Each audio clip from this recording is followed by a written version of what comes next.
Haslam's bookstore is a staple of the St. Petersburg area. It is currently haunted by a very famous author who was in this area. And even after he died, he continued to, so they say, wander through the shelves, making his presence known. My name is Dr. Brandy Stark. I am the founder of the Spirits of St. Petersburg, which is the longest running paranormal investigation team in this area. And when I found out about that story, I had to find out if it was true.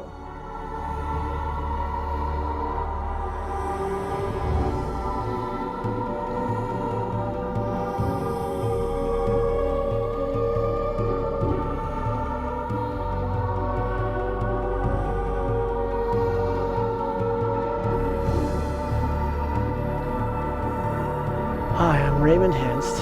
I'm the great-grandson of Mary Haslam, who founded the bookstore back in 1933.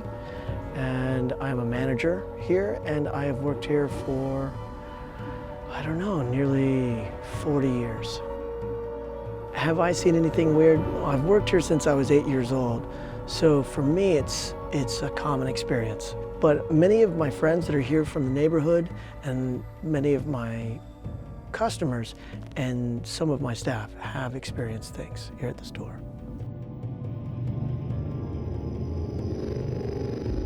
We did 3 investigations in total, and we were not disappointed.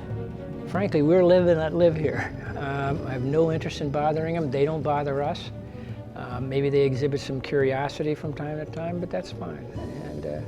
And they seem to be self-policing, so we leave it alone. We had long suspected that it was Jack Kerouac's presence that was here at the bookstore, because it was his books that fell off of our wall every night after we closed.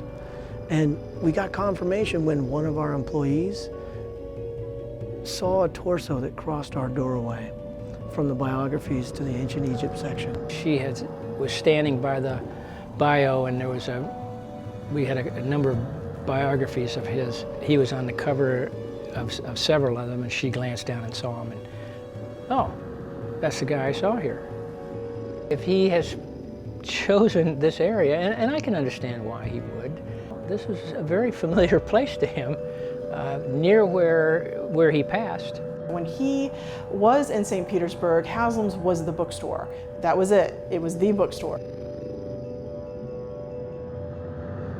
There's a picture of a spectral rainbow right by where the orb was seen.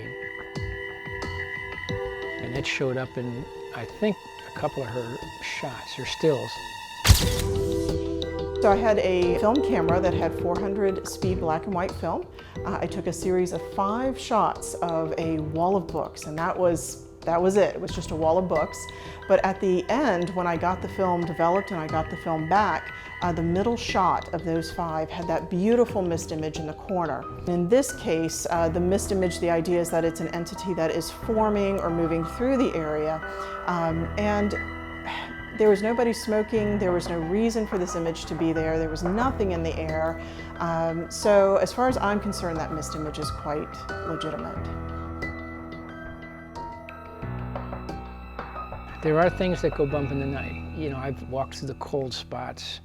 I've seen the cats react. She's very sensitive, I think, and she'll just kind of stop and look up in the corner of the room. I just leave her be, and I try to see what she's looking at. But nothing I could stake a lot on. But she's reliable. Animals are actually very, very sensitive to the supernatural world. So I usually do advise people to watch their animals, and they seem to see things in a much purer sense. So the cats absolutely could see the ghost, just like my pug. Are we open to other authors coming to the bookstore in the afterlife? Yeah, we are, but I'd have to tell them that space is limited, because a lot of the spots here in the store have been already staked out by other folks. Jack Kerouac wrote many stories on personal journeys, and his own journey led him here to St. Petersburg and to Haslam's, where he continues to be an influence today. He was a early staple of the artistic world in this area, which continues to grow and spread thanks to not only his legacy, but his continued efforts even today. St. Petersburg is the city of sunshine, but even sunshine has its shadows. Happy Halloween to you, strange Petersburg.